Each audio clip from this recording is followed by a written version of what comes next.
mag-post ng My Day. Kasi malalaman mo na saan kayo.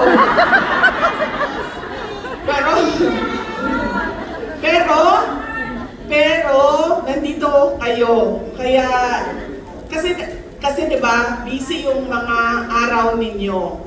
Hindi tulad sa Pilipinas na pwede kang maglaba araw-araw at meron ka pang magagawa ng pamamalengke araw-araw at pwede ka pa maglaro ng tong its kasama ang kapitbahay araw-araw.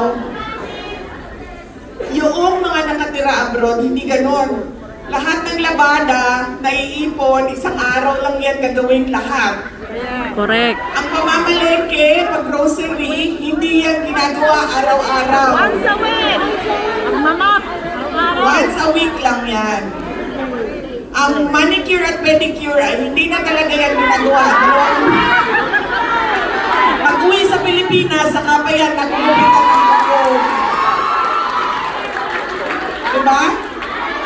Kaya, alam ko na mahalaga ang oras ninyo. Patingin ang mga kuko.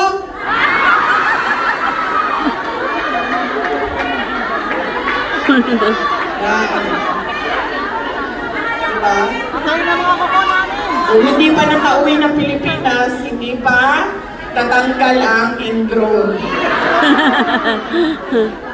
Kaya, nagpapasalamat kami. Kasi kahit ganyan yung kailangan ninyong gawin, kahit ganyan kadami ang kailangan ninyong gawin kapag weekend, ay binigay pa rin ninyo ang isang buong araw ninyo para sa amin ngayong gabi nito. Alam nyo, yung kaibigan ko, di ba kasi pag nagbabiyahe tayo, yung mga kaibigan natin, meron silang mga pinapabili sa atin. Oy, punta ka Singapore, pabili naman ganito, pabili ganyan. Di ba? So yung kaibigan ko, meron siyang pinabili sa akin dito sa Singapore. Nakisuyo. So hinanap ko. Pumunta ako ng Guardian. Hinanap ko yung kanyang kailangan. Hinahanap ko doon. Tapos, nagulat ako. Kasi meron akong nakita crocodile oil.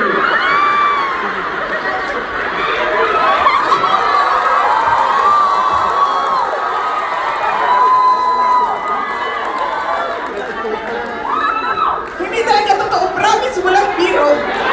First time. I mean, nakailang beses naman ako sa Singapore o sa ibang lugar, sa mga grocery. Ngayon lang ako nakita na crocodile oil. Tapos, kasi buong ganyan, puro iba't ibang klaseng crocodile oil. So, kakahanap ko nung pinapabili sa akin. So, kakahanap ko ng gano'n.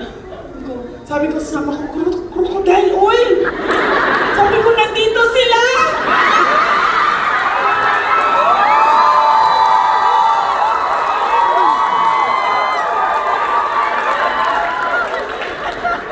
So, syempre ako, kasi may crocodile park sa Davao. Diba? Sabi nung kasama ko, taga Davao din, sabi niya, nagsabi daw yung may-ari ng crocodile park, that effective daw talaga yung crocodile oil.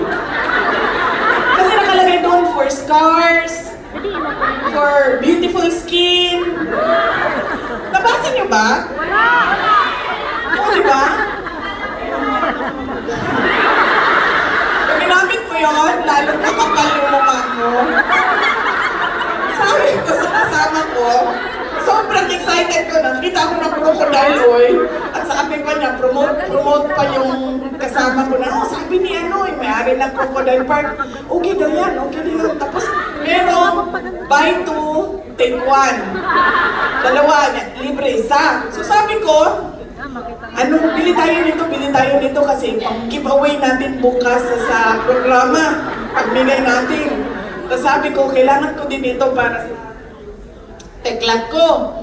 So, bili tayo. So, hindi ko tinignan kung magkano. Ayan siya. Diretso lang kuha, ganyan. Pagdating namin doon sa sa cashier, Mahal talaga. 300 plus Singapore dollars. Ganyan ka mahal ang crocodile oil. So imagine ninyo, magkano ang kikitain ng Pilipinas kung kunin natin lahat noon.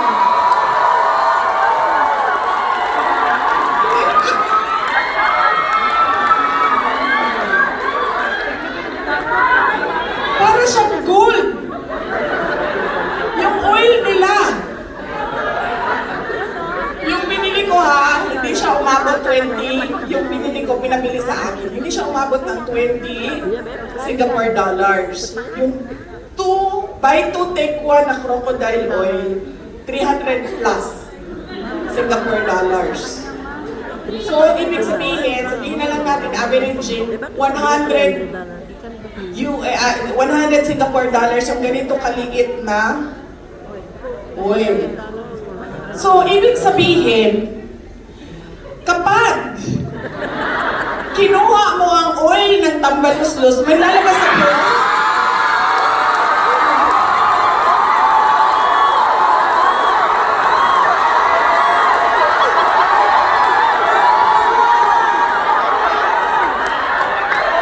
Tambaluslos, tayo! Una natin ang oil ito.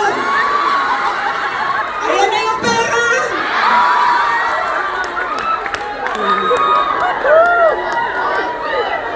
Diba?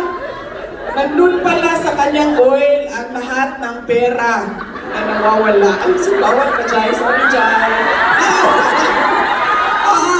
Pwede, pupunta na ako, ma'am, sa ano. So, nagalit na yung organizer. Oh, ma'am. Dahil naman yung crocodile oil naman yung totoo naman yung nandun sa pharmacy. Time out now! Okay. Unahin ko po muna ang aking mga pagpapasalamat.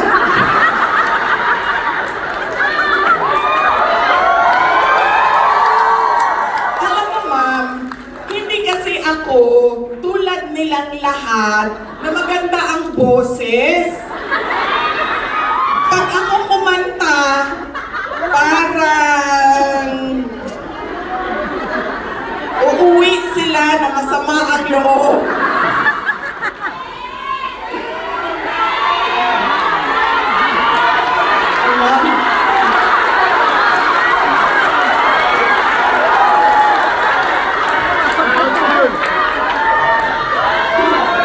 Sambol! Sambol! Sambol! Sambol! Wait, sandali, mamaya, magpaalam mo na ako, baka pati ang lyrics ko time out. Jai, pa-clear mo nga muna yung lyrics ko, Jai. Saan, Jai, ha? Pa-clear mo yung kanta ko. At bawal yung kanta ko? Pati kanta ko bawal. Alam niyo ba nangyari sa amin sa Qatar? Doon bawal din, di ba? Bawal. So, ang ginawa namin, magmisa lang.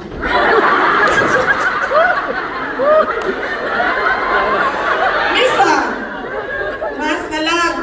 Thanksgiving, Holy Mass, ganun. Tapos, pumunta kami sa mall, kumain kami sa food court. O, di ba? Tapos, nung pagkahapon, sinabi na ng Qatar government, time out na kayo, hindi na kayo pwede lumabas ng hotel.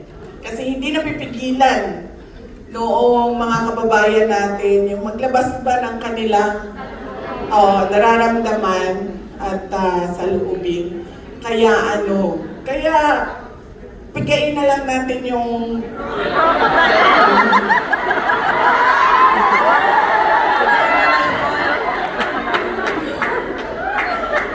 una po, ang pagpapasalamat ko sa inyong lahat sa patuloy ninyo.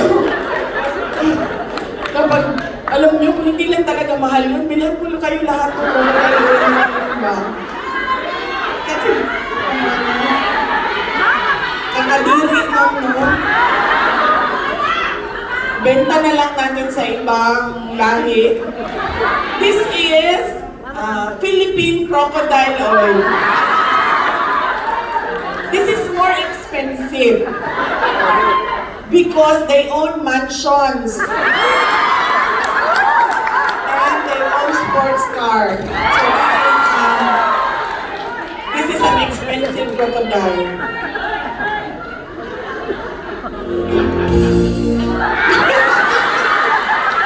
Okay, wait. Pasalamat.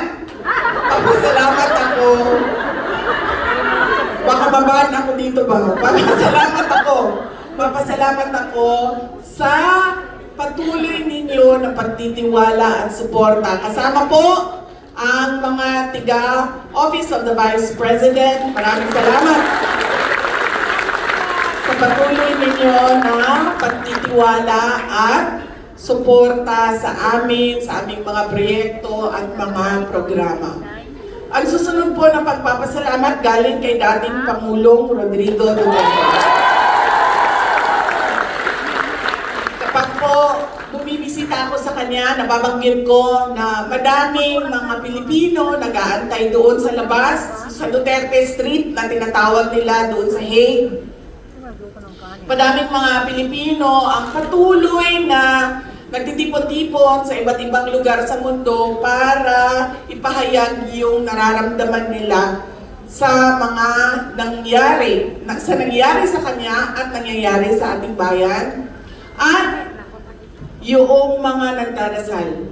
Alam nyo, ang dami sa mga kababayan natin na kapag nakikita ko sila, ang una nilang sinasabi sa akin, kamusta na si Pangulong Duterte at nagdarasal kami para sa kanya.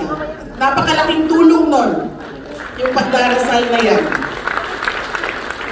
Dahil naniniwala ako na merong Diyos at merong Diyos na nakatingin sa atin lahat at hindi tayo pababayaan ng Diyos. Amen. Okay na ba ito, ma'am? Prayer rally na ito, ma'am. Amen na kami, ma'am.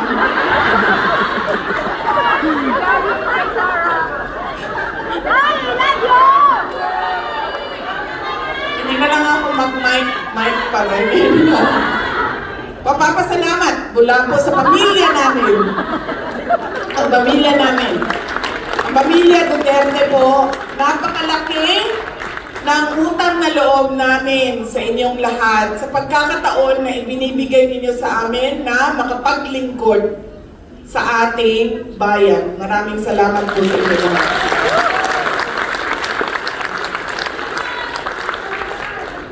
Ganun ka, every time na matapos ako mag-amen kayo dyan para hindi tayo ma-foul. Sabihin lang natin, well, nag-prayer rally kami.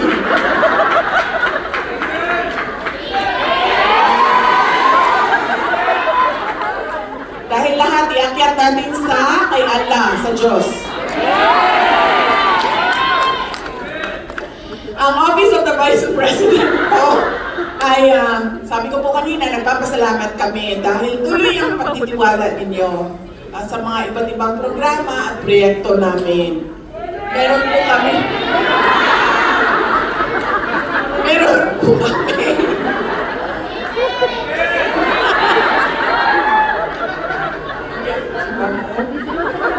Hindi na siya natutuwa sa atin, ha? Ako, ilansang na lang po ninyo sa cross.